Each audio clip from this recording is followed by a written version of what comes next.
Well, officially, welcome to the Leadership Global Center virtual edition. I'm Lisa Zangari, a Vice President at the Leadership Global Center, where our purpose is to inspire and equip leaders to be better and to do better. Some of you may be aware, but we launched these microlearning sessions last April as a way to make very digestible bites of leadership content accessible to more people. Now, we didn't know what the response would be or how long we would keep it going. And the fact that it's almost 11 months later and we still have an average, well, we have hundreds of people registering, tells us that this is very needed, right? It's very needed. And I have to say, I think today's topic in particular really speaks to that. So 5 strategies for resilience and growth. I actually wrote this talk at the end of last year, and the impetus for that was that so many of the organizations that the Leadership Global Center works with kept asking, do you have anything on resilience? Do you have anything on resilience? I actually have a psychology degree, so of course, subject matters such as this I find very fascinating, and I had been studying it a bit, and so I thought, you know what, it's time. And so here we are, and thank you so much again for joining us. And my only ask of you during our time together is that you fully engage. And here's what that looks like. Please have some paper or a notepad and something to write with, because I'm actually going to be taking you through some very specific exercises today. And the goal of this morning is to take a topic that is so deep and so vast and can get so heady and make it really, really practical and give you some tools and exercises that you can start doing today and take them with you for as long as you need them. This is also about limiting distractions. Right? Not always possible. But if you can, limit distractions, focus. And here's what's so interesting about this. Not only will doing that help you get the most out of our content, but focusing on just one thing for the next hour, just one thing, will actually give your brain a break. Give your brain a break. That is a good thing. So I'm going to turn it over to you once again in the chat. What other words come to mind when you hear resilience? What comes to mind? What other words do you think of?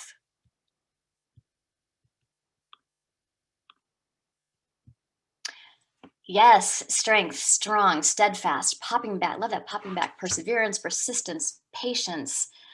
It really is about mental fortitude, mental strength, emotional agility, flexibility, bouncing back, elasticity. Yes, disciplined. Oh, I love it.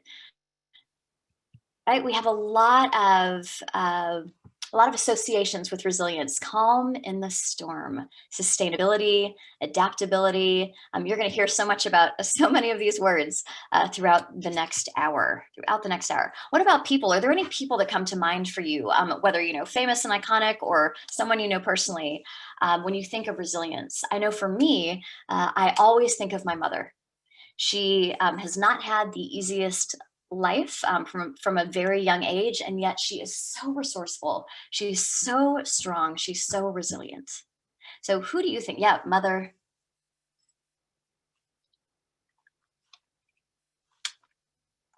Tony Bennett. My daughter, mother and mother-in-law parents say my mother's gotten through so much. Joe Biden.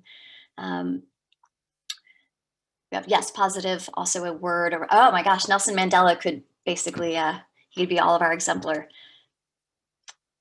Hi, Katrina. Glad to have you here this morning. Christopher Reeve, that was such a fit. Oh, Tyler Perry, he was homeless for a while. I mean, you think about, there are things, again, that we associate with resilience, but also people that maybe that's who we turn to, that's who anchors us. Well, if they could do this, maybe I could do this too. And the list goes on. And then whole groups, whole categories of people, Kate, right? Teachers, yes. RBG, fantastic. So I want to just talk about how do we define resilience? And one of the most popular definitions that you will hear, and there was testament to this in the chat, is the ability to bounce back from the stresses of life. The ability to bounce back. What it does not say is the ability to avoid stress, but it's learning to thrive despite the stress and face of stress, but it's also described as the capacity to recover quickly from difficulties. What is something that's very interesting is those that are very resilient, that resiliency, it's there, it's quick, and over time, they are able to show that ability to come back more quickly than the average person. Now, there's a bit of a nuance here. As much as resilience does involve bouncing back from difficult experiences, it can also involve profound personal growth. And so that's why I'm starting to become more of a fan of talking about resilience as your ability to bounce forward. Because when you couple resilience with growth after negative or stressful experiences, you're actually emerging stronger after those adverse experiences. And so if you think about it as your ability to bounce forward, I know for me personally, I find that very inspiring and very motivating. Now, let's narrow resilience down a bit into the context of work. So at work, what do you think resilience looks like? What things are we facing? What do resilient people at work do? What does that look like? Thank you, Mary Jane. Yes, I love the bounce forward concept. Pivoting in a pandemic. Well, there we go. That pretty much is the ultimate example which we are all living right now in this very moment. Adapting to new formats, reframing the narrative, adapting to working from home, failing forward, right? So failing forward is about what can we learn along the way? So it actually accelerates us, accelerates our growth, and we don't repeat the same mistakes. Influencing, leading through change, integrating criticism, being comfortable receiving feedback. Yeah, these are excellent, excellent. So at work, resilient people are better able to deal with the demands placed on them, especially when those demands force us to deal with constantly changing priorities, heavy workloads, conflict, setbacks. It could be mistakes and failures for the organization, for you personally. So again, resilience is not about the absence of conflict or mistakes. It's actually how we view and manage them. It's how we view and manage them. And to pick up on some of the things that were said in the chat, in the workplace, it does often look like treating problems as a learning process, that ability to fail forward, celebrating even the smallest successes. I cannot convey to you enough today, both for you individually, and if you're leading others, please celebrate the small stuff right now. You cannot wait for the touchdown. They're fewer and farther between right now. People need these boosts of recognition, appreciation, joy. So celebrate the small stuff. Take positive action to regain control. And I'm going to be sharing strategies for that today. Before we get into those strategies, though, I do want to highlight the benefits of resilience and make this specific to employees. So what studies will show us is that highly resilient employees, they miss fewer work days, they report higher job satisfaction, there's actually greater retention that is linked to resilience, they're reporting less stress, and they have better health than those with lower resilience. So many benefits. I could do about 3 or 4 slides on this, but I wanted to sort of focus this in on the workplace. Now, instead of a chat, we are going to go ahead and do a poll. So I have a poll for you. Zuri, are you able to launch that poll? All right, guys, so I want you to pick which of these are true. Resilient people experience stress differently. Resilient people are more self-reliant, so they don't need other people. And resilience is either something you have or something you don't.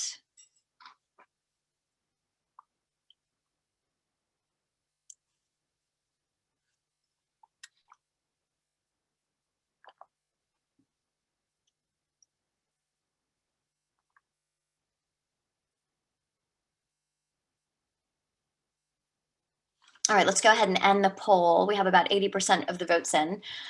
So number 1, resilient people experience stress differently. You would be correct, ding, ding, ding. Yes, they experience it differently. We're gonna talk about what they do differently than people who are not as resilient. Resilient people are more self-reliant, so they don't need other people. False. We're gonna talk about why that is. And then resilience is either something you have or something you don't. Again, false. And in fact, let me stop sharing the poll here. The next thing that I want to share, and this is why I get so I get so energized to speak about this, is that resilience can be learned. It is not a characteristic that some have and some do not. It's not gifted to some of us. It is not a passive quality. It is an active process. But I think sometimes we view it as a trait. We view it as a character trait that, some people just have and others just don't. It is not a trait. It is a process. It's resiliency. It's how we approach and think about life and everything it can throw at us. And this has a massive impact on our experience.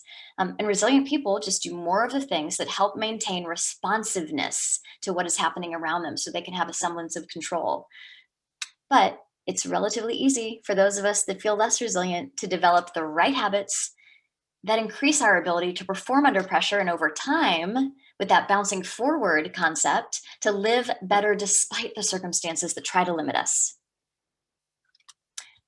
Now, sometimes when I ask, what other words come to mind when you think of resilience, we hear the word rugged. They're so rugged, they're so tough. But neuroscientists and psychologists have said that resilience isn't so much about being rugged, but about being resourced. It's about being resourced. And this looks very different for all of us. So resourced could mean, or where you go for your resource could be your faith. It could be another person or group of people. It can be a life goal that you have, that it's your compass, it's your North Star, it's your higher purpose that keeps you going. It can be learned coping mechanism that we either have figured out on our own throughout life or that have been gifted to us. It could be all of the above. But the point is, resilience is about finding, creating, and using your available resources, both internal and external. And it's about intentional focus on our thoughts. Remember that voice in our head, our behaviors, and the habits, which brings us to the 5 strategies. So number 1 is nurture confidence.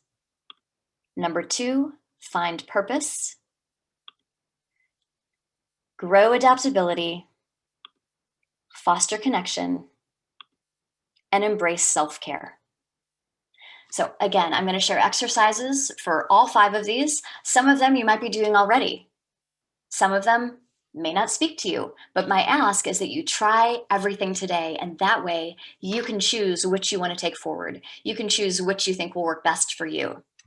And then stick with those. Stick with the ones that work best for you, because repetition of these exercises is what builds the resiliency. Like a muscle, it has got to be worked in order to develop. So let's start with number 1, nurture confidence. Now, resilience comes from our inner voice, which determines our inner strength. This is about our belief system. So do I have a belief that I'm able to overcome most things? Or do I have a belief system that says, you can't do it? What's going to happen? And so you need to foster this belief that you can succeed, you can overcome. And to do that, you've got to be very aware about what your inner voice is telling you. So I just want you to think for a moment, is my inner voice, right, the voice in our head, is it mostly positive or is it mostly negative? And if I was to poll you, which I'm not going to do, unfortunately, here's what we would find. As humans, we are more susceptible to a negativity bias. That is our default state. And it causes us to overestimate life's obstacles, but underestimate our ability to conquer them. And I love the way Dr. Barbara Fredrickson talks about this. She is the author of the critically acclaimed book, Positivity. She says the negative screams at you, but the positive only whispers. It's one of the reasons why it's so difficult for us to maintain a positive outlook. So the first thing we need to understand is, where does the voice in our head come from? Where does it come from? So very simple model, very simple. All throughout life, from the very beginning of our lives, we have experiences, and these experiences are either good or bad. And they lead to feelings that are positive or negative. And these feelings then shape and form our beliefs, right? That voice in our head that says, I can do this, or I can't do it. And why this matters is because that's what drives our behavior. To either do more, go for it, make that leap, or avoid, fight or flight. So you're going to flight, retreat. And what I find so interesting is if you are able to do a deep dive, right, into really deep reflection on, yeah, where has my confidence come from? What has shaped that voice in my head over time most? What have been the most influential and significant things that have shaped that voice? And let's say you put all the good on one side of a page and all the bad on the other. You would find that, first of all, there are some patterns that certain types of people or certain types of situations have affected you over time. And you'd also find that so many things that are mastering your thought life happened at a very young age or very early in life. Now, it's not to say that there wasn't something that happened last week that has had some sort of impact, but we've got to understand that there are influences from so early on that could still be impacting us today. They could still be impacting us today. And the good news is, if you did have the time to sort of take inventory, you could say, you know what, when that person said that, and it really set me back, or it really had a negative influence, you can say that wasn't fact, though. That was just someone's opinion. And so there's something called neuroplasticity. Neuroplasticity. And that is where you can actually, through mastering your thoughts and through intention, you can rewire your brain. You can absolutely rewire your brain. Again, from Dr. Barbara Fredrickson, she said, look, in our research program, we found the daily repertoire of emotions of those people that are highly resilient is remarkably different from those who are not. Because remember, we said resilience is about how you view and manage the stress, how you view and think about the adversity, not whether or not you have it, because we all have it. So how do you flip the script in your brain? How do you do it? Well, remember I said there's a negativity bias that we are susceptible to as humans. What neuroscientists and psychologists have found is that it takes 3 to 5 positive emotions, experiences, or memories to override just one negative. Because remember, we're programmed to focus on the negative. So 3 to 5 positive to override and delete one negative. I don't know if you guys have read this, if you're someone that geeks out on this stuff like me, but our brain, while building new files, if you want to think about that, our brain in that way, our brain needs renewal to clean out the system. And files are also deleted from our brain in doing that. So we want to delete as many negative files as we can, but we have to bear in mind this ratio of 3 to 5 positive to delete one negative. So here's the exercise. Exercise number 1. I want you to write down one good thing that happened this week. And then later on, I want you to finish and do the whole list of 3. But just write down, what's one good thing that happened this week? It can be minuscule. It can be massive. Write it down. On the other side of the sheet, write down every positive emotion. I want you to take yourself back to that moment, relish those feelings. And it's almost like you're embedding them into the brain. So your homework is go ahead and write down 3 good things when you have some time later today or later this week, and then write down all the positive emotions associated with each one. Do not let doubt creep in. Like, oh, I don't know, was it really even that good? Whatever pops into your brain, that's your brain saying, yeah, that was a good thing.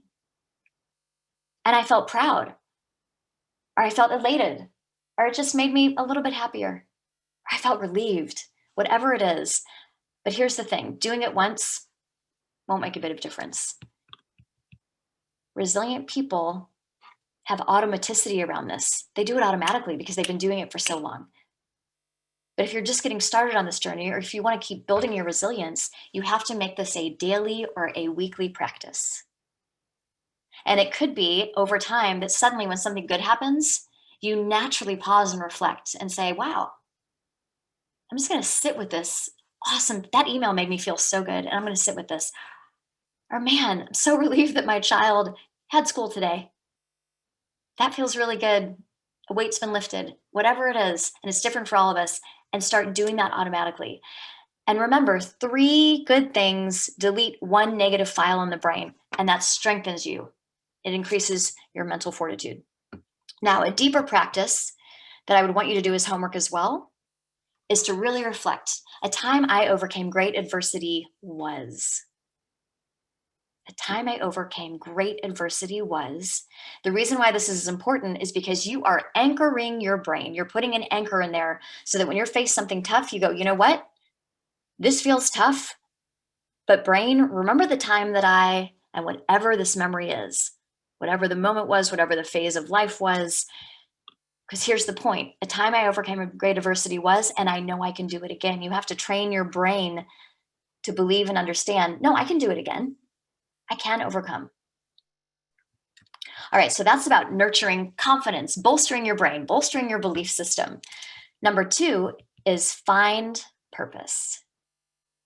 Now, what I'm not saying here is, oh my gosh, you do not know what your highest order purpose in life is? Well, this isn't about this. This is about finding purpose in moments, or finding purpose and meaning in the work that you're doing. So I want to get into this in more detail.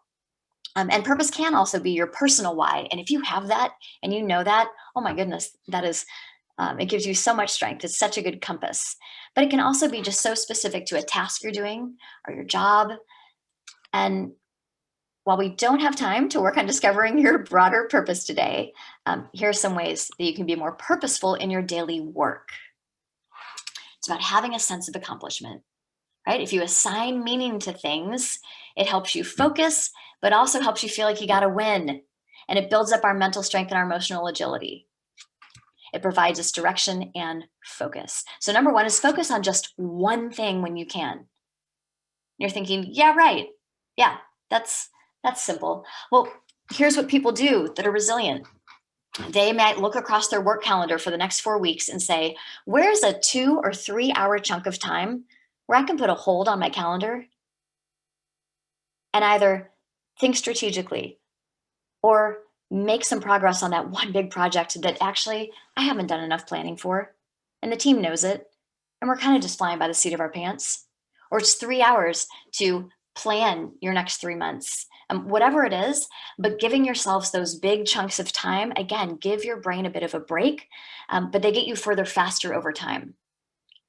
And if that sounds impossible or just not doable, then once a quarter, try to block out a morning. Now, Bill Gates, when he was at the helm of Microsoft, arguably a very big role and a very busy man, he knew the power of this. And so every year he had what's called a Think Week, where he and the other executives from Microsoft would go away to a retreat, to a cabin, believe it or not, with very limited technology. And basically they would tell everyone, please do not bother us unless it's urgent. And they would take a break and they would just think about the future. They would read articles, they would discuss, and they were giving their brains a break because so many people were relying on them to get it right. But he also has a habit of journaling. He journals on a regular basis. So focus on just one thing where you can, either in your day or block out those times. Prioritize your to-do list. If you're like me, you have a running to-do list, right? So I have my to-do notebook and it is a running list. But what I do on a daily basis is then I pull things out of that notebook to prioritize on a separate sheet of paper. And then every single day, what that does for me is urgent things are going to come up, or there's going to be something unexpected almost every single day that you suddenly have to shift your attention to. But because I know I'm so clear on what my priorities for that day are, I can make the shift and it doesn't throw me out of whack. I just go, well, guess what? Item 7 probably won't get done, but 1 through 6 will. Then that shifts to the next day. Now, this probably sounds a little intense.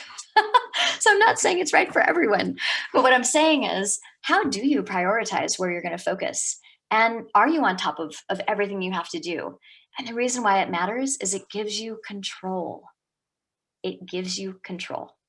And it actually makes you more prepared to be flexible. Because when stuff pops up you didn't expect, right? You are so purposeful. You know what your purpose is for that day. So prioritize your to-do list either daily, weekly. And talking about weekly, setting weekly goals for what you need to accomplish. Because so many of us work in these projects. So we have all these projects going on. Oh my gosh, I have this project, I have that project, I have this project. Yeah, but which ones this week should get most of your attention? And then finally, find meaning in the small things by considering the big picture. Maybe there are tasks that you have to do related to work that you think, this is such a waste. Why am I doing this?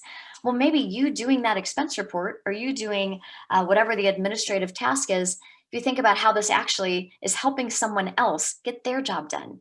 So think about the relationship with others, or think about how it's contributing to the bigger goal, whatever that task is. But if you find meaning in things, then you feel more purposeful. And that also just gives you the mental strength to move forward. Now, if you're thinking, yep, not really finding a lot of purpose in work right now, then you've got to turn to your outside of work life. And if you have a hobby or a hobby, a hobby would be a hobby that makes you happy. So there are things that fill us with purpose, and they often do exist outside of work. So immerse yourself in that thing that you love, or that thing that you've wanted to learn to do. It makes you feel alive. Again, it kind of fuels you with purpose, and that meaning makes such a difference. That commitment to something really does make a difference in our brain. So another poll. Zuri, if you could launch our next poll.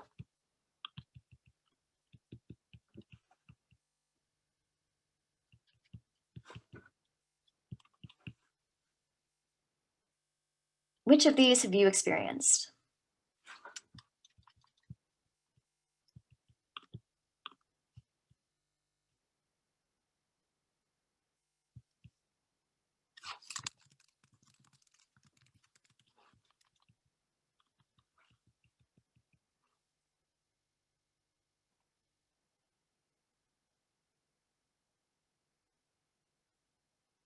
All right, so go ahead and close it out. We're at over 80% here. Share the results. So 75% of you have failed at something. Congratulations. 71% have taken a risk. 82% of you have tried something new that was out of your comfort zone. And 85% of you have persisted at something despite wanting to, oh, and it was cut off, but I'm sure you figured it out, despite wanting to give up. These are remarkable numbers. And they tie into our next strategy, which is to grow your adaptability. Grow your adaptability. So how do we shift our mindset and use stress for good instead of letting it deplete us? When you did persist at something, even though you wanted to give up so badly, what was it that fueled you? What was it that kept you going? How did you adapt and move away from the want or desire to quit and stay the course? And this does link back to that concept of neuroplasticity and mastering our thoughts. But it's less about, sometimes we think, oh, okay, so master my thoughts. I need to quiet my mind. This is less about quieting the mind and more about that substitution that we talked about. Substitution. And so the next exercise that we do is going to be very specific to the time that we're all experiencing right now. And here's what I want you to do. I want you to write down just one bad thing about the pandemic for you personally, just one. You are only allowed one. On the other side of your page or right below it, write down 3 positive things about the changes that have come with the pandemic. 3 positive things about the changes. Now, we might just have time for you to get out one. But if you're feeling overwhelmed or fatigued by the pandemic, or when you have that really bad day, do this exercise. Do this exercise. I'll share mine. Worst thing is I have no family here. So I have in-laws, right? And they're phenomenal. I should say I have none of my immediate family here. And we're all spread out. My family's all over the country. And I have not seen them since 2019. Now, have I seen them on Zoom and FaceTime? Yes, thankfully. So that's number 1 worst thing for me. The good that has come from this pandemic, though, is I have a daughter who will be 3 in a couple of months. And man, I've gotten lots of time with Sienna. But if you think about the cognitive leaps that she is making between, when she first joined us in life and age 3, they're the biggest developmental leaps that she'll make in her life. And the fact that I'm getting to be with her more than ever is pretty remarkable. Like, how great that I get to have that much influence when normally, I'm working mom away from home. And now here I am, and I get more time. So I think that's pretty fantastic. I about 9 months ago now, my sister-in-law, who lives in my same neighborhood, we started a daily walk, and we started it and we thought, oh, we'll just do this for a while. It became such a force. It became such a positive thing for our physical, emotional, mental well-being that we maybe miss 1 or 2 days a month, and we walk for an hour, and we walk and we talk, and the power of that. In fact, Harvard Business Review the other day in one of their management tips talked about the power of a daily walk. The power of a daily walk. And interestingly, this morning, they also had a management tip about resilience that I'll mention in just a bit. But that walk has been tremendous. And on the days we can't get it done, I really feel it. And then finally, I think many of you will relate to this one, developed an entirely new skill set called presenting virtually. When for over 20 years, I have presented in person and never had done it virtually before. So Zoom, it's pretty phenomenal to think about, at this point in your career, you suddenly are just using this new skill every single day. Our team at the center, they are remarkable. Everything that we do had to, flip online, as with all of us. And it's just been impressive. It's been so impressive. So these are the 3 good things. So think about your list. Think about your list. And I would stick it somewhere that you can quickly refer to it, or stick it in your phone, or email it to yourself. But another thing that is linked to growing our adaptability is gratitude. Gratitude. Now, I said resilience was, a very, very deeply studied, concept, but gratitude is one of the most studied right now. And gratitude, and this is both, thanking others, but also just being thankful for what you have, makes you more resilient and helps you feel better about yourself. And there are so many benefits to gratitude. But if you look at number 3 here, increased resilience is one of them. Increased resilience is one of them. And so what I've been in talking with folks and in doing talks just like this, what I'm finding is so many people already have a daily gratitude practice. They already have it. If you don't, I urge you to try this one. I urge you to try it. And your exercise would be write down everything you're grateful for in your life, as many things as you can think of, and then reread the list. And there's some magic here to either doing it at night, sort of when you're winding down before bed, or waking up and looking at it first thing, because it sets the tone, right? You're either closing the day out with it, or you're beginning the day with it, and then you repeat for another week. And hopefully that then begins to create a bit of this habit. So when things, it was probably around April or so last year when things were just really, really bad. We had no childcare, and, I'm vice president, my husband's vice president, and you have 2 of us trying to work at home with a toddler for weeks and weeks and weeks on end. We were getting very overwhelmed. We started doing this together at night before we would go to bed, and we would alternate and take turns. And sometimes it'd be like, oh, you took mine. You say, okay, I'm going to take that one too. It's fine. And we did this together, on which there's a little bit of power in that. But this new mental habit has been proven to change the composition of your brain, right? So it can feel fluffy, or it can feel a bit soft. It is proven to change the composition of your brain. And it offsets negative thoughts. The list can be big. It can be all the little small stuff, everything in between. And so if you can write down at least one thing right now, and then go back and finish that list, or just start doing this automatically, it will change the composition of your brain if you keep doing it. Now, I mentioned doing it with my husband, which leads us into the 4th strategy, which is foster connection. And the HBR management tip that came through this morning, for anyone that gets those in their inbox, was to build your resilience, tap into your network. Tap into your network. So remember the true false statements on the poll. Resilient people are so self-reliant, they don't need others. That was false. That was false. Relationships, both personal and professional, can create love and trust, provide role models for us, offer encouragement and reassurance to help bolster our own resilience. And positive relationships help us to buffer stressful experiences. They give us feedback, right? They give us fresh perspectives. They're the people who support and care for us. And one of the most profound experiences we can have in our lives is the connection that we have with other human beings. It makes us happier, more fulfilled. So what can this look like? It can be strong family ties, it can be close friends, and it doesn't matter how many, it can be that one friend. At work, it can be things like affinity groups, mentorship programs. I actually just spoke in January. I gave this talk in January to a mentoring program, participants of the mentoring program at a bank. They have that mentor-mentee relationship, and we were talking about the power in that. And just close ties at work generally.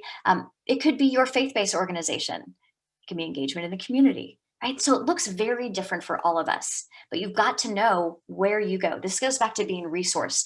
Where do I go externally to get this support?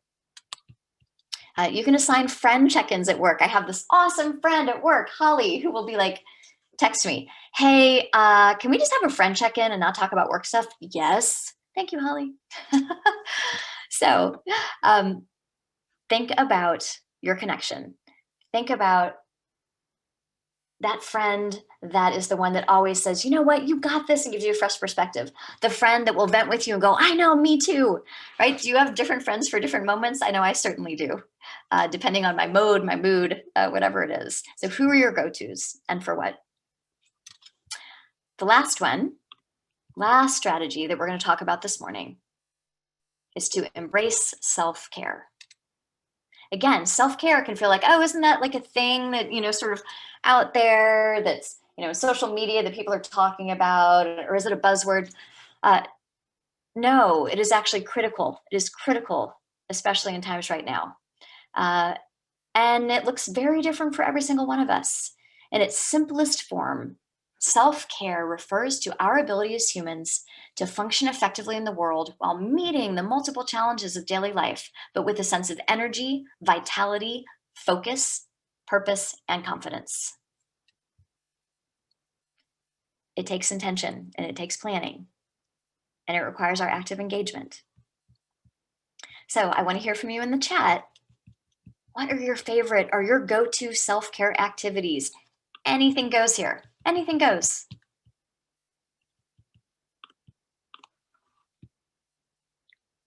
Ooh, a good nighttime skincare routine. Yes, please. Meditation. The gym, getting my nails done, girls' night, dinner, alone time. See, look how different it is for face masks. Me too. I've been doing that. Not these masks, like the really soothing masks. Walks. Oh, once the baby arrives, congratulations. Stepping away from social media, absolutely. Cooking, mindless movies. See, it is different for every single one of us, as it should be, right? And you need to know what fuels you, what gives you that sense of renewal, what gives you a break. Sitting on the couch by myself, scrolling on the phone. Yes, Tara. Whatever you need, whatever you need. So what I'm going to share is 5 ideas that you can do in 5 minutes. Not all 5, each one of them 5 minutes, but also things that have been proven to give you that boost that does help with a bit of vitality in that moment, energy, focus, purpose, whatever it is. But here we go. Here we go. Fresh air. Many of you said getting outdoors, right? Even working somewhere where you have natural light in your home or in your office makes such a difference. If you are one of the few in your office right now, and let's say it's, you have this big empty vast space, and you don't have access to natural light, is there a conference room that does that you could just take over? Because hey, not that many of us are here. Natural light, if you can't get outside enough during the day, can still have that feel-good effect. But it has been proven to boost your mental, emotional, and physical energy. And so getting outside, even if it's for 5 minutes. Now you're thinking, oh my gosh, it's 18 degrees today, or 8, or whatever it is. Here's what I'll tell you. I hate the cold. Hate the cold. People say, let's go skiing. And I say, no, let's go sit on a beach. But doing this walk, if you would have told me a year ago, yeah, and there are days that you're going to walk for an hour in 24 degrees with your sister-in-law, I would have said, why would I do that? And now we'll call each other and go, okay, it looks like at the hour of, or at 4:15 might be the warmest point of the day. Do we have meetings during that time, or can we pop out and go and then do that work later tonight? Let's do it. And we're walking in 20 degrees. It's amazing the things you'll do when you've been sitting at home for a year. So fresh air. Number 2, there's gonna be some eye rolls here. I probably won't be able to see them, but water. All right. It is free, it is easily accessible, and it is a magical elixir. It actually affects our energy levels and the way our brain functions. So let me tell you, if you are feeling that brain fog, right, you've been sitting and staring at Zoom all morning, or you just feel like, gosh, I'm not as sharp today. If you were to drink a glass of cool water, it will replenish and hydrate you, but also it awakens the brain. I know some people just hate the taste of water, don't want to do it, gross, pop an orange in there, cucumber, whatever. But I think the bigger point here is sometimes when we're stressed, have you ever had that dry mouth feeling? And the chemicals in our brain go a little haywire, and you actually do start to dry out of it. Stay hydrated, drink your water, prepare for it, right? So maybe in the morning, I know Zuri, who's one of our leadership development managers, we laugh because we'll be on camera and all of a sudden this massive jug of water, like a gallon, appears on the screen. And she's like, got my gallon, because that's what she wants to drink for the day. And we're like, awesome, got my flask. I will get off of my water soapbox, but it's incredible, all the benefits this can give you both mentally throughout the workday and physically. This came up quite a lot in the chat, meditation and mindfulness. There are extraordinary benefits, and there are so many free apps. And this one isn't about substitution, it actually is about quieting the mind. But you may be sitting there saying, yeah, you know what? I tried it. I have tried it, stop, start multiple times. It's just not for me. A digital detox could be your version of this, but I'm not talking about 3 months of that. I'm talking about, you know what, at 9 p.m., I have friends that say at 9 p.m., everybody in the house, the technology goes off. And that's their way of doing a detox, and that's their way of quieting the mind. And maybe there's a bit of fostering connection happening at the same time there. Remember, I talked about how these things are so interwoven, interconnected.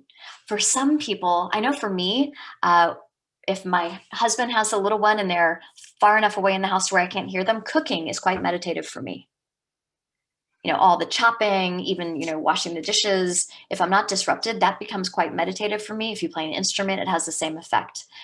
So if the apps or the actual practice of meditation or mindfulness isn't quite for you, what is that thing that transports you to where you suddenly realize, oh my gosh, it's almost like I'm in a dream state. All the clutter and all the noise is gone, and my mind was quiet. And maybe that's a run. I know Steven Spielberg said that he had his most brilliant ideas on his commute. You know, if you've ever lived in Los Angeles, which I have, you are sitting in traffic a lot of the time. And he said his mind would just wander and go to this really quiet place, and then suddenly he'd have that next creative spark. Give your brain a break. Try to do it on a daily basis. And maybe it's even in the shower because that's the only quiet time you can get. And then finally, music. Listening. Now, if you're sitting at work and you need that boost, right? Or you need to calm yourself, depending on what type of music you want to listen to, pop it on for 5 minutes. Listening to your favorite song can have an amazing effect on the brain, an amazing effect. And sometimes listening to music with no screen, gosh, you'll just suddenly feel like, I don't know, like I'm just feeling more open. I'm feeling more relaxed. And when they study music, if you're feeling nervous or if you're feeling anxious, you're about to have a tough conversation, or you're just feeling uncertain, bass music and playing bass music boosts testosterone. Okay, why does that matter? It actually makes you feel more powerful. So when somebody says, yeah, well, what's your theme song? Do you have an anthem? There's science to that. There is science to that. You know, over the years, I've coached executives and I would help them figure out, you know, what are we going to say? We're about to launch this big thing. And then they'd about to, before they would be about to get on stage to, you know, talk to their staff about whatever it was we'd been working on. At my consultancy, we would say, okay, well, what's your anthem? Do you have a theme song? If we could tell that someone was nervous, and we would just, you know, be backstage where no one could see, we'd play that song for them. We'd play the song. We'd say, come on, you're about to go. You're about to go. Here's your song. And they're like, that was amazing. I'd never had a song before. And my nerves were just, I felt awesome. I felt powerful. So there's just these little tips and tricks that once you know, you can take them with you. And then finally, laughter. Speaking of laughter, has anyone seen the poor attorney who showed up as a cat to the court proceedings because someone had taken his laptop and put in the cat filter on it, and he said, I'm here, I'm not a cat, and I'm ready to move forward. And it was a cat face. And I have to say, man, that gave me some good mileage.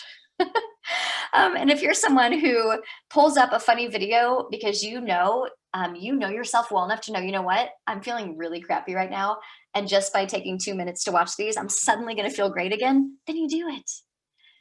Right? Or I have friends that are particularly funny that I know if I call them up, they'll make me laugh. And actually, one of my sisters is the two of us I laugh probably more with her than anyone. And she's my go to when I need that boost. And here's the science behind laughter it increases blood flow and oxygenation. Oxygenation. That was a tough one. It stimulates the heart and lungs and triggers the release of endorphins that make us feel good. But then after the laughter, you might notice you suddenly feel freer and more relaxed, both physically and emotionally. Now, let's talk about laughter at work and just sort of not taking ourselves too seriously. The ability to acknowledge mistakes without becoming angry or frustrated also plays a role in resilience. If we can laugh at ourselves, if we can shrug things off every once in a while, and laughing at those mistakes allows us to recognize that making errors is part of being human. Which brings me to the last piece. Because I've heard a lot in the pandemic, guys, mistakes are going to happen. Things aren't going to go well sometimes. And we just really need to give people grace. And we do. But you also need to give yourself grace. You've got to give yourself grace. So self-compassion sounds right, sounds good. How do you do it? What does it look like? It looks like this. Practicing positive self-talk. Remember the substitute and replace exercises that I've given you. It takes 3 to 5 positive memories or experiences to delete one negative. So you've got to relish in those. You've got to pause and reflect on the good. And if you do this enough habitually, again, you'll have the automaticity to where you're doing it without even thinking about it. And then your brain becomes much stronger. Also, respond to yourself as you'd respond to a close friend. Do you ever find yourself saying, man, why can't I tell myself or give myself the same advice that I give my best friend? Why am I so hard on myself? Another way to practice self-compassion is to ask yourself, all right, I'm not feeling my best. I feel like I'm not delivering my best. So what do I need right now? What do I need? And if the things that you need feel out of reach, then think about, okay, was there a little bit of self-care? Could I do one of the 5 tips? What could I do to just get through the rest of this day? And again, over time, by asking yourself that, your brain will start to automatically give you some answers and do some things. Forgive yourself for not being perfect. And as leaders, forgive yourselves for not having all the answers right now. There is so much uncertainty, there's so much volatility, there's so much change. We're doing the best that we can. And then finally, give yourself space and permission to slow down and rest. To slow down and rest. It's the oxygen mask example, right? Even though many of us forget, what is it like to fly, to be on a plane? Can't remember. But I do know this. They say put your own oxygen mask on first. So whether it's as a leader, as a parent, as a caretaker, as a friend, put your own oxygen mask on first. So nurture confidence, find purpose, grow adaptability, foster connection. It can be with just one other person, and embrace self-care. So what I'd like you to do is in the chat or on your piece of paper, I want you to pause and reflect right now before you move on to the next, right? Whatever you have next. What is your one big takeaway from this morning? What is your one big takeaway?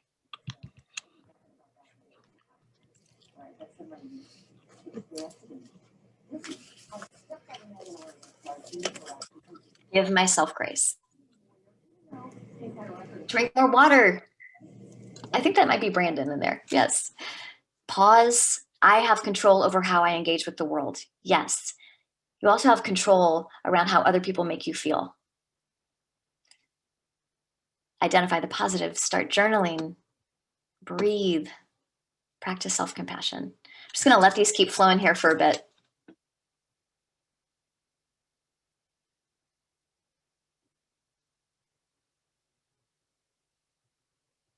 Yeah, say to myself what I would say to a friend.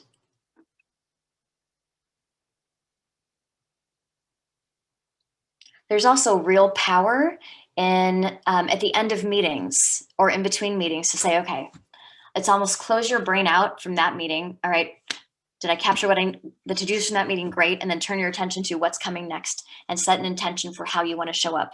You have control. You can master your thoughts. You can master the moments. Find more habbies. That's right, Ruth. Touche. Find more habbies.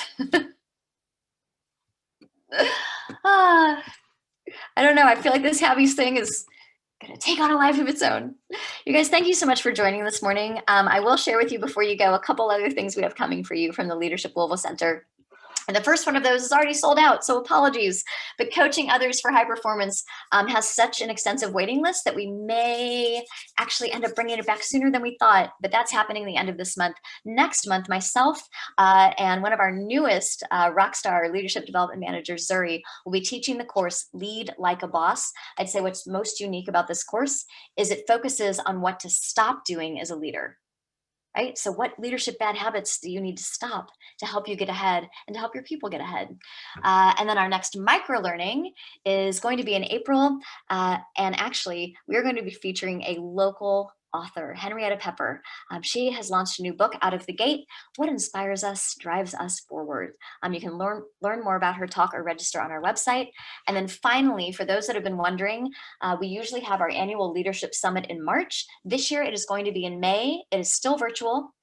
We are about to announce in the coming weeks the rock star lineup that we have for you of speakers for that summit. You can register now. You can wait to see that news and then register.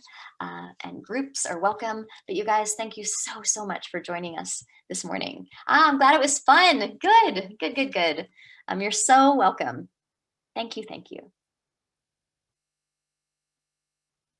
Yes, happy to do this again anytime.